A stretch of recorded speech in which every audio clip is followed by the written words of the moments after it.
살아가면서 실망스러운 순간, 또 어려운 순간이 얼마나 많이 있을까요? 어려움과 슬픔, 아픔, 나를 외면하지 않고 찾아와 주며 언제나 우리의 마음을 흔들어 놓습니다. 우리는 그러면 어떻게 하면 좋을까요? 조금 전 우리가 불렀던 3전 찬양인데요. 이런 가사가 있습니다. 걱정, 근심, 어두운 그늘 너를 둘러 덮을 때 주께 내 영 맡기겠나 최후 승리 믿으며. 현실의 어려움은 여전히 있지만 최후 승리를 믿을 때에 우리의 마음을 들여둘 수 있다. 찬양합니다. 비록 현실의 삶에 모든 짐이 내게만 있는 듯 걱정 가운데 근심하나 해결할 힘이 없기 때문에 빛이 보이지 않는 어두운 그늘 가운데 홀로 내버려진 듯한 그 절망 가운데 있을지라도 우리가 절망하지 않을 이유, 찬송가는 이렇게 고백하죠. 주께 내 영 맡기겠나. 모든 것을 맡겨드릴 분이 여전히 지금 또 함께 하시기 때문에 우리가 최후 승리를 믿을 수 있죠. 결국에는 승리를 맛볼 수 있음에 대한 희망이 있기 때문에 주님께 모든 것을 맡겨드리며 충성을 다하는 찬양입니다. 죽음을 이기시고 부활하신, 또 어둠과 사망을 이기신 승리의 예수 그리스도, 오늘 이 아침 우리가 고백해야 할 이름입니다. 내 뜻대로 되지 않는 인생, 소망이 사라진 틈 사이에 비친 빛 대신 주님, 그분이 살아계심이 내게 있을 때에 소망이 소망되어 살아갈 수 있게 되는 것이죠. 이것이 우리의 믿음이어야 하고 또 삶이 되어야 합니다. 그래야 우리가 예수를 믿는 것이 가치 있는 신앙이 되는 것이기 때문이죠. 오늘 고린도후서 1장 말씀은 바울이 아시아에서 당한 환난을 언급하고 있습니다. 바울의 상황은 복음을 전하며 여러 고난들, 즉 배고픔과 목마름, 매맞음, 또 옥에 갇힘, 여러 죽을 뻔한 경험들, 그리고 사도성에 대한 의심과 배신을 경험하면서 환난으로 살 소망이 끊어졌다라고 본문은 말씀합니다. 그런데 이 살 소망이 끊어진 순간에 위로의 하나님을 고백하고 있습니다. 오늘 함께 읽은 고린도후서 1장 3절에서 11절 말씀 가운데 위로라고 하는 단어가 10번 언급됩니다. 위로, 편안할 위, 수고할 로. 사전에 위로의 뜻은 힘든 일을 겪은 사람을 따뜻한 말이나 행동으로 괴로움을 덜어주거나 슬픔을 달래주는 것을 뜻합니다. 이상합니다. 환난 중에 있는, 또 살 소망이 끊어졌다 하는 그 순간에 하나님, 이 순간을 좀 면해 주십시오. 이 순간을 조금 더 좋게 해 주십시오. 라고 고백하는 것이 아니라 위로를 고백하고 있는 것이죠. 분명 바울은 하나님의 위로를 경험했었습니다. 또 기적도 체험했었죠. 그러나 이 순간에 바울은 하나님을 문제의 해결자로 고백하지 않고 그저 이 순간 위로와 자비의 하나님을 고백합니다.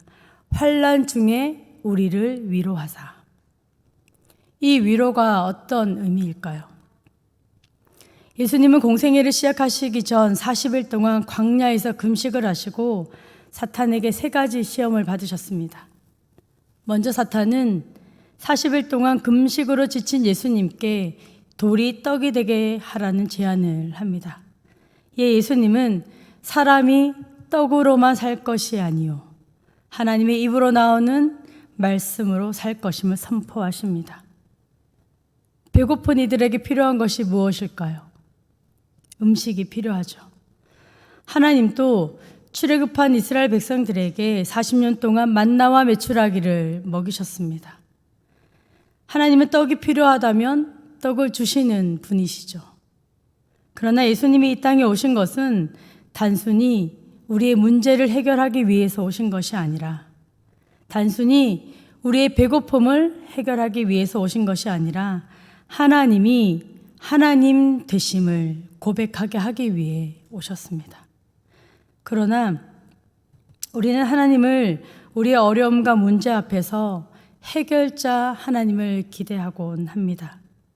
그렇게 하나님을 이용하죠. 또 다른 시험, 사탄은 예수님에게 성전에서 뛰어내리라 했습니다. 그리고 능력을 행해 보아라 하죠. 세상의 모든 권세가 자신에게 절하도록 사탄은 시험을 합니다. 하나님의 능력이 그렇게 나타나기를 우리 또한 삶 속에서 소망하고 있지는 않은지, 그렇게 신앙생활을 하고 있지는 않은지, 남들보다 조금 뛰어난 무언가, 스스로 가질 수 없는 무언가를 창조주께서 우리에게 해결해 주시기를 우리는 기도의 자리에서 기도하고 있지는 않은지, 뿐만 아니라 내가 그런 신앙을 가졌으니 내 자녀들도 그런 믿음을 가졌으면 좋겠는지, 그런 능력의 하나님을 맛보면 좋겠는지, 1등을 하도록 지혜와 명철을 달라고 기도하기도 하고, 명예를 얻기 위해 세상의 으뜸이 되기 위해 기도가 되기도 하죠. 그러나 예수님이 말씀 앞에서 이렇게 말씀합니다. 주 하나님을 시험하지 말아라. 주를 시험하지 말아라. 예수님이 이 땅에 오신 이유는 그것뿐만이 아니라 임마누엘, 즉 우리와 함께 하시기 위해 이 땅에 오셨습니다. 함께 하신 예수님은 공생애를 시작하시면서 마을 곳곳에 다니시며 아픈 사람들을 고치시고 위로하시고 함께 하셨습니다. 위로가 바로 함께함입니다. 오늘 바울의 위로 또한 만족되어진 상태가 아닙니다. 고난이 해결된 상태도 아니고 살 소망이 끊어진 어려움 가운데 여전히 문제는 자욱하지만 그 가운데 함께 하신 하나님을 찬양하고 있습니다. 본문 3절 말씀 우리 함께 읽겠습니다. 찬송하리로다. 그는 우리 주 예수 그리스도의 하나님이시요 자비의 아버지시요 모든 위로의 하나님이시며. 오늘 위로로 번역된 헬라어 파라클레스, 옆에서 돕다라는 의미를 갖고 있습니다. 즉 말로만 하는 위로가 아니라 실제로 옆에서 도움을 주고 있다라고 하는 의미입니다. 파라클레스와 같은 어원을 갖고 있는 단어가 있는데요. 파라클레토스, 이것은 성령이라는 의미를 갖고 있습니다. 위로는 나보다 나를 더 잘 아시는 하나님께서, 성령 하나님께서 위로자 되셔서 나의 힘든 아픔, 슬픔, 차마 말할 수 없는 그 모든 것을 공감하고 위로하십니다. 우리가 환난과 고난을 당할 때에 하나님의 방법으로 도우시고 위로해 주시지요. 시편 139편 1절과 2절 말씀 우리 함께 읽겠습니다. 여호와여, 주께서 나를 살펴보셨으므로 나를 아시나이다. 주께서 내가 앉고 일어섬을 아시고 멀리서도 나의 생각을 밝히 아시오며. 우리를 밝히 아시는, 멀리서도 우리가 누군지를 아시는 그 하나님 찬양할 이유가 여기 있습니다. 나를 살펴보시는 여호와, 나의 모든 것을 알고 계신 하나님이 어떠한 순간에도 동행하시는 파라클레토스, 단순한 감정적인 다독임이 아닌 영적인 재충전과 다시 일어섬을 우리에게 허락해 줍니다. 그러므로 사랑하는 여러분, 문제 앞에, 어려움 앞에 우리 주님께 온전히 내어 맡기며 그분의 일하심을 신뢰하며 찬양하는 우리 모두가 되어야 되겠습니다. 제가 암 수술을 한 적이 있습니다. 암 수술을 할 때에 그런 생각이 들더라고요. 수술실을 들어가는 순간순간마다 쉽지가 않은데 무슨 고백을 했었냐면, 하나님 일하십시오. 하나님 일하십시오. 하나님 일하심을 제가 눈으로 보겠습니다. 라는 고백을 했었습니다. 우리의 위로는 문제의 해결됨이 아니라 하나님이 그 순간에도 우리와 함께하고 계심, 그 순간을 고백하는 것이 되어야 되겠습니다. 그럼에도 불구하고 우리는 끊임없이 문제들만 바라보고 있을 때가 있습니다. 어려움 앞에 스스로 해결하려고 하고 또 노력할 때가 많이 있죠. 뿐만 아니라 주위에 이 어려움을 해결해 달라고 요청할 때가 있죠. 그런데 한번 생각해 보면 우리에게 있어지는 문제는 한 번의 해결로 끝나지 않습니다. 광야에서 만나와 메추라를 먹이신 하나님의 해결 방법은 한 번의 만족을 주시는 목적이 아니라 여전히 작은 신음에도 응답하시는 하나님의 은혜와 또 하늘로부터 주시는 공급함을 그 은혜의 광야 한복판에서 끊임없이 그들이 고백하기를 원하셨습니다. 이것이 하나님의 위로입니다. 더 편한 것 찾고 좋은 것 바라보는 시험 수준이 아닌, 고통이 아닌 고통을 통해서 천지 만물을 주관하시는 하나님, 그 하나님이 아빠 아버지 되셔서 외면하지 않으시고 언제나 지키시고 보호하시고 또 동행하심을 기억하게 합니다. 고난의 경중과 상관없이 이길 힘이 내게 없고 그분이 있어서 하나님이 운행하시는구나, 내 삶에 하나님이 여전히 함께 하시는구나 라고 고백하는 것이죠. 우리 5절 말씀 함께 읽겠습니다.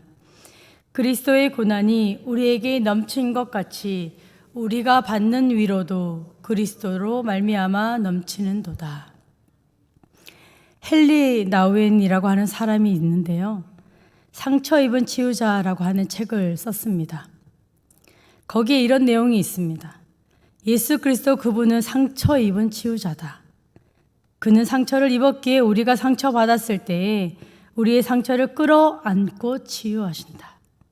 그는 십자가에 달리셔서 눈물을 흘리시기 때문에 우리가 눈물 흘릴 때에 우리의 눈물을 닦아주신다. 어떠한 고난도 겪어보지 않은 사람은 타인의 고난을 이해하기가 어렵죠. 그러나 십자가의 찢김과 버려짐을 경험하신 예수님은 우리의 모든 고통을 이해하고 계십니다.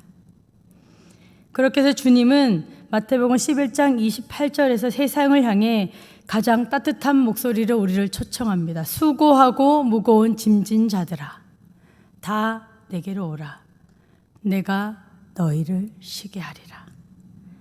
피상적이기 쉽던 내 삶의 고통과 고난의 밤을 지나며 주님의 부르심은 영적 깊이와 분별력을 갖게 합니다. 사랑하는 성도 여러분, 주님께서 우리에게 허락하신 고난은 주님이 외면하는 시간들이 아니라 그리스도께서 함께 하시고 또 우리의 삶에 있는 이 고난이 우리의 삶에 넘치는 것 같아 보여도 십자가를 통과한 자에게 주어지는 그리스도의 위로는 그 고난보다 비교할 수 없을 만큼 더 풍성한 은혜가 넘쳐나게 될 줄로 믿습니다. 오늘 본문에서는 위로라는 단어와 함께 많이 나오는 단어가 있는데요, 바로 우리라고 하는 단어입니다. 바울은 아시아에서 당한 환난의 순간 그 주어를 나라고 쓰지 않고 모든 문장의 주어를 우리라고 사용하고 있습니다. 죽음의 순간을 경험하면서도 하나님을 끝까지 붙들 수 있었던 그 이유가 바로 우리이죠. 6절 말씀 우리 함께 읽겠습니다. 우리가 환난 당하는 것도 너희가 위로와 구원을 받게 하려는 것이요, 우리가 위로를 받는 것도 너희가 위로를 받게 하려는 것이니 이 위로가 너희 속에 역사하여 우리가 받는 것 같은 고난을 너희도 견디게 하느니라. 한 떡에 참여한 우리를 한 몸, 그리스도 안에서 한 가족이라 말씀합니다. 아빠, 아버지를 함께 부르는 우리는 그리스도 안에서 한 형제요 자매이지요. 그러므로 본문은 그리스도 안에서 고난도 함께 참여하라 합니다. 초대교회 교인들은 코이노니아의 삶을 살았습니다.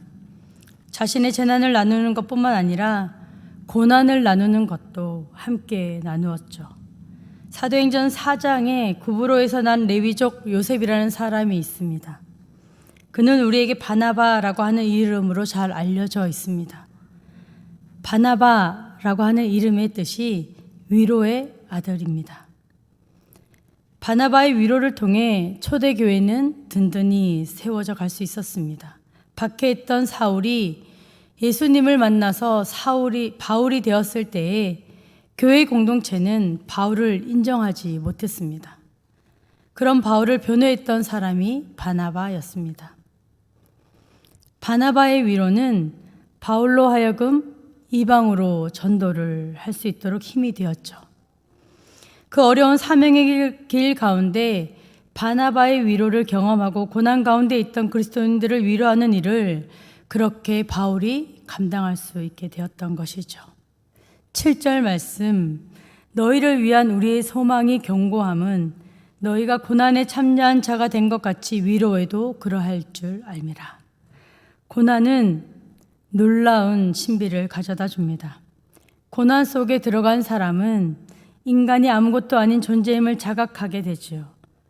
그러나 고난은 인간을 낙심하게 합니다. 자신감도 상실하게 하죠. 소망이 끊어져 낙담하기도 합니다. 모든 것을 포기하게 하기도 하죠.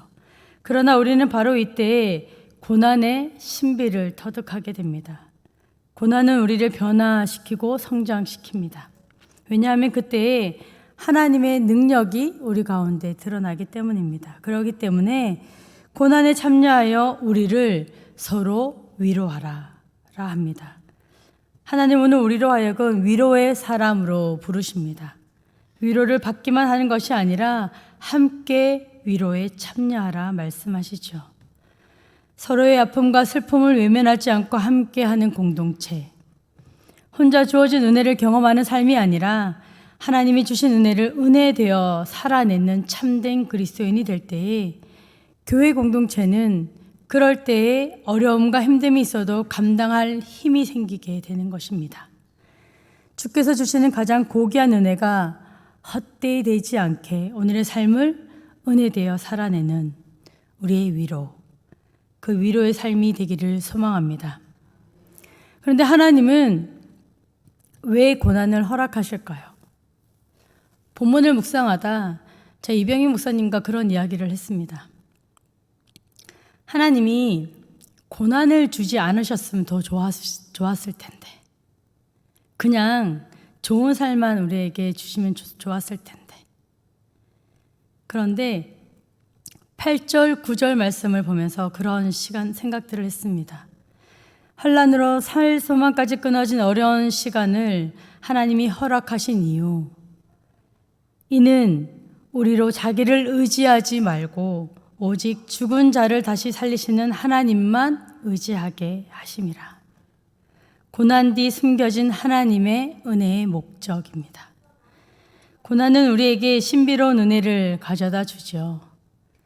내 힘으로 삶을 이끌어갈 수 있다고 믿었던 자가 깨어지는 순간, 환난을 당할 때 우리는 흔히 내가 무슨 죄를 지어서 이런 일을 당하나 자책하곤 하죠.